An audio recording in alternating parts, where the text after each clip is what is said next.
Hello there, welcome back to Football-Oranje, your home of Dutch football.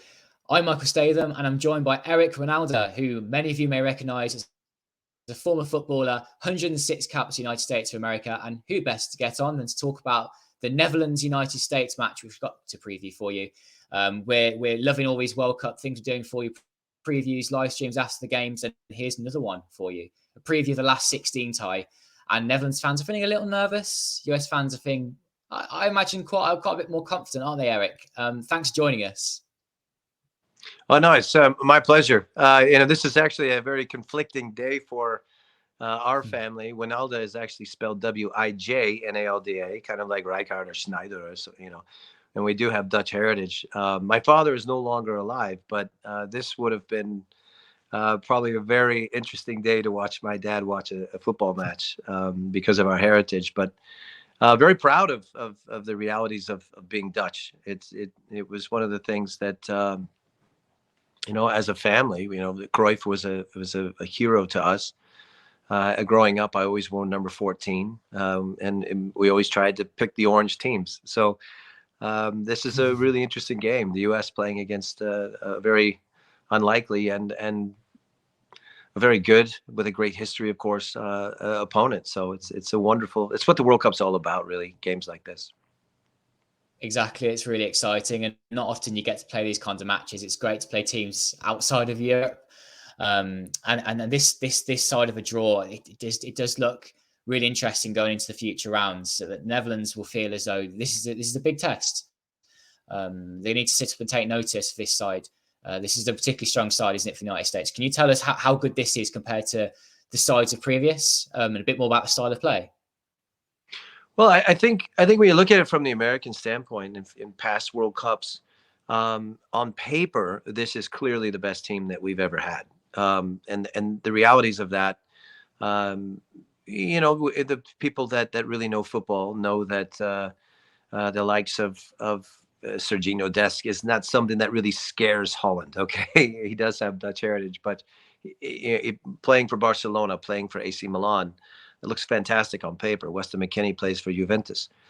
We have, of course, McKennie is someone that we are relying on quite a bit. Musa is playing his football now in Spain and Valencia, Chelsea, Leeds. The names are not Willem II and Saarbrücken anymore. So it's a team that I think has performed, to their capacity at this point. They are capable of more. We look at the Dutch matchup and we say to ourselves, look, it's not Van Persie, it's not Wesley Sneijder, it's not Aaron Robben. It's a team that has some young talent, a great defense, and a very tall goalkeeper, but it's not it's not a team that scares us anymore. So for this side, coming out of the game against England with a lot more familiar faces, really, and to get a 0-0, to outplay England, and potentially we could have won that game. This is a team riding a lot of confidence right now, and we'll have to wait and see how Christian Pulisic's injury is. Sargent has also picked up a knock, so our team is capable of creating what the world would call an upset. But I don't think that the U.S. is feeling like an underdog right now. They're feeling really good about this game. And when you compare some of these players man for man, you wonder, how much better are these Dutch players than some of what you guys have to offer? Player for player, yeah. I mean, you've got a goalkeeper that's come in from a mid-table Eredivisie side, but he is playing well, Andries Noppert. And then you've got Dumfries, who hasn't had a best tournament. Serginho Dest might have played for the Netherlands. Would he be the current first choice right wing back in this system and that Van Gaal is playing?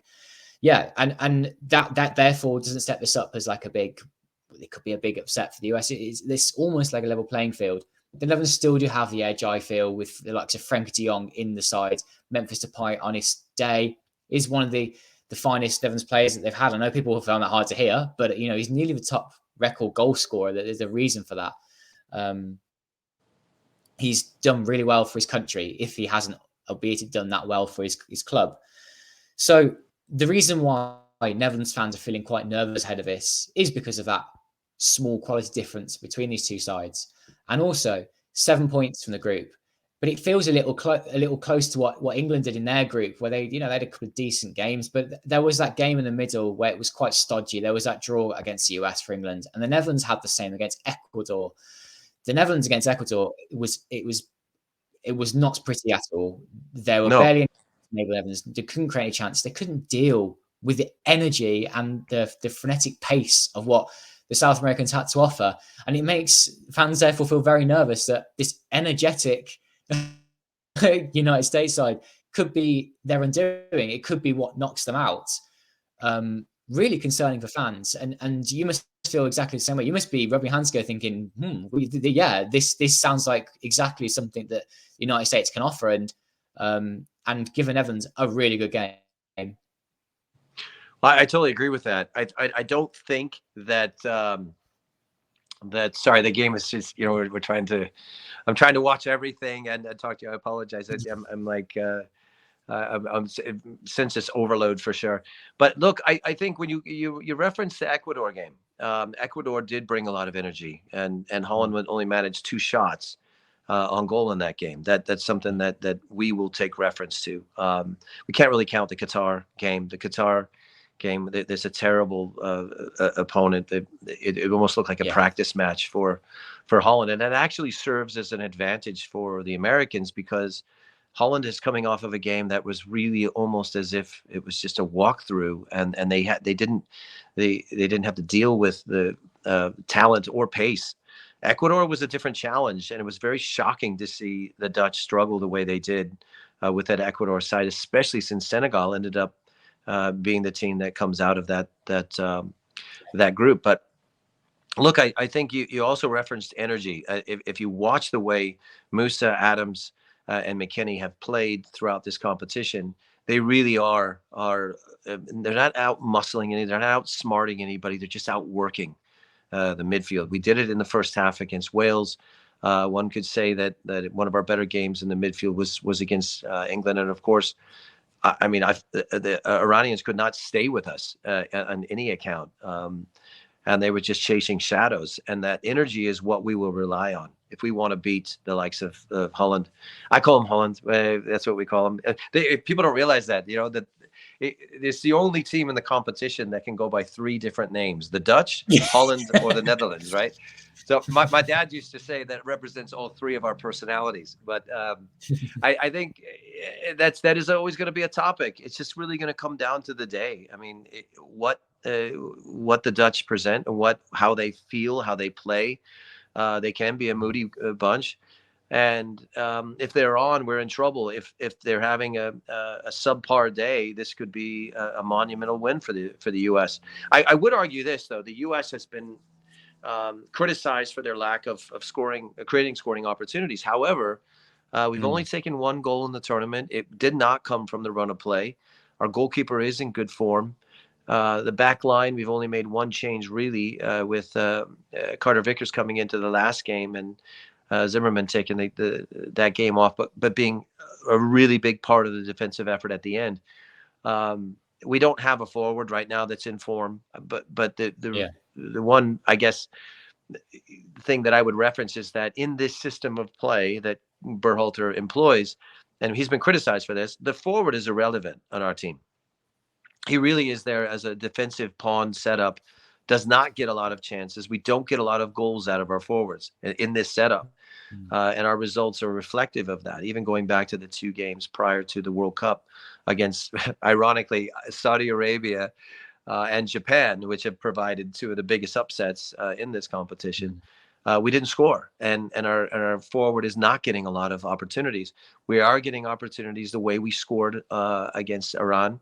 And the way that we scored against Wales, where it's coming from the flanks. It's going to be Christian Pulisic or Timothy Weah coming from outside positions. Our forward doesn't get a lot of action, but still, that's the system that we play. I do think Van Gaal is a very clever manager, and he'll know that. Yeah. I do think that when you're looking at that back line with Aki, or if it's De Ligt or Virgil van Dijk, those are 3 incredibly competent defenders. Timber could also be a part of that. I don't know what the matchups look like in Louis van Gaal's mind, but it's a team that defensively um, can really stifle the way that we want to attack. So it's an incredibly interesting game.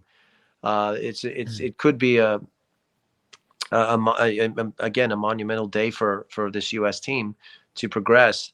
But I will say without hesitation, the Americans are not afraid of Holland. They're not. They're not afraid of this team.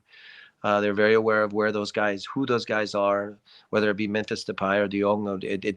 They don't necessarily fear these guys. We have guys that have played with them. Gakpo we hadn't mentioned yet. Apologize, my phone is trying to do things. Is is a 6'4" forward who's in form, plays for PSV. We look at that and we say, yeah, we can deal with that. We just dealt with Harry Kane. Yeah. So this is an incredible game. I think it is our tournament to really to grow up. I mean, even though we've been called the second youngest team in this competition. This is us, right in the middle of a very pivotal point in our history as a soccer nation, because let's face it, if we are able to beat the Netherlands, we are on the map as a not a world power yet, I wouldn't say, but a team that is certainly coming into their own at the right time. Yeah. A very fair assessment of the United States and what they have to offer. It's likely, I mean, at this stage of recording, we don't know full news. We don't know what Van Gaal's got to say, but I imagine a lineup looking like Noppert in goal, back five, Dumfries, Timber, Van Dijk, Ake and Blint. I think Timber comes in for that, the pace that he offers. I think De Ligt's a bit too big and cumbersome to go out wide and take on a wide forwards. I think Timber's going to be better at doing that. And it's a consistent back five. You said about United States barely having any changes. I think same for the Dutch. Van Gaal, whilst he's been criticised for not giving other players such as Malassi and Frimpong a chance, he has had consistency from these players by playing them as often as they have. Midfield, I think Martin de Roon comes in for this one. Someone's a bit more defensive. He was a bit sloppy with his passing, I have to say, against Qatar at the beginning. But him next to De Jong means Frenkie de Jong can go a bit further forward. And David Klaassen, whilst people don't like him, again, he was important in both of the goals against Qatar, and I don't think he was man of the match like he was offered. He was awarded Budweiser man of the match, ridiculous, but has been okay. And people are calling for Xavi Simons. Klaassen has that experience. I'm willing to trust Van Gaal's decision with that. I think people have learned now to trust Van Gaal in this run he's had, and of course, Cody Gakpo and Memphis Depay up front. Memphis being back, we haven't yet seen the best of him in this tournament at all. So I'm really expecting a good game from him. A lot kind of rests upon him. But the biggest concern that we need to be wary of is it's still the Netherlands. The Netherlands is a team that can turn it on. And just as we're trying to get to the next level, the Netherlands we know that they can always raise their level. We're only hoping that this isn't the day that they choose to do it. Because if we were talking about a quarterfinal with Argentina and the Netherlands, man, what a fascinating game! What a fascinating history that has. I mean, we can go back to the Bergkamp goal, which to me was mind blowing. I've always been a huge fan of his inventiveness and just the creativity that he had. It might be the one piece that the Netherlands is lacking right now, but that would make sense to a World Cup, wouldn't it? To see the Netherlands playing against Argentina in the quarterfinals. It would not make a whole lot of sense if it was the United States playing Saudi Arabia in the quarterfinals. But that is the kind of World Cup we might be in. And we'll see how the results go. We'll see how Poland handles this. We'll see how Mexico handles this. But this has been a wild World Cup so far. It's great to get through our groups and to be preparing ourselves for what could be a wonderful match. Exciting times to come. Now, Eric, before you go, can I get a prediction for you, please, for Netherlands against the USA? Well, unfortunately, I believe it's going to go to 1-1, and we're going to have to wait until the goalkeepers decide it. And I'm not really particularly happy about that, with your goalkeeper being 6'8". But I do think I do think my heart is telling me I want the US to win. Logic is telling me this is going to be a much more difficult game than we could ever imagine. the quality of both sides will come out. I'm going with 1-1. And then I can't give you a winner because I don't know who will win that penalty kick shootout. I know I danced out of that, but I am Dutch. Okay, so you have to forgive me. I mind it with egg on my face, but I do think the Netherlands will win with this one. I think this is where Van Gaal will, fingers crossed, his decisions so far will be proven right. And I hope that he's been saying his reasons for why he's been doing certain things. So he's picking the same players, a formation. I hope this is where it comes true. And I'm going to go with 1-0 Netherlands. I think this could be another moment for Gakpo or Memphis, and then we won't see a lot else. I think it's going to be quite nip and tuck. And the Dutch, in the end, will have this a lead to defend, is what I think will happen. But if they fall behind, the Netherlands have this bounce back ability, which we keep talking about in Football-Oranje, that they have had this run under Van Gaal. They haven't lost in a while. And if they go behind, they come back. They were 2-0 down to Poland at home. They came back 2-2. But there is always that if they do go 1 down. Well, listen, my father is no longer with us, but regardless of the result, I'm sure that somewhere in the heavens we'll be echoing a Godsverdomme. Great way to finish, Eric. Now, if people don't know Eric, Eric Wynalda is 106 caps in the United States, and I think you can go and find him on social media.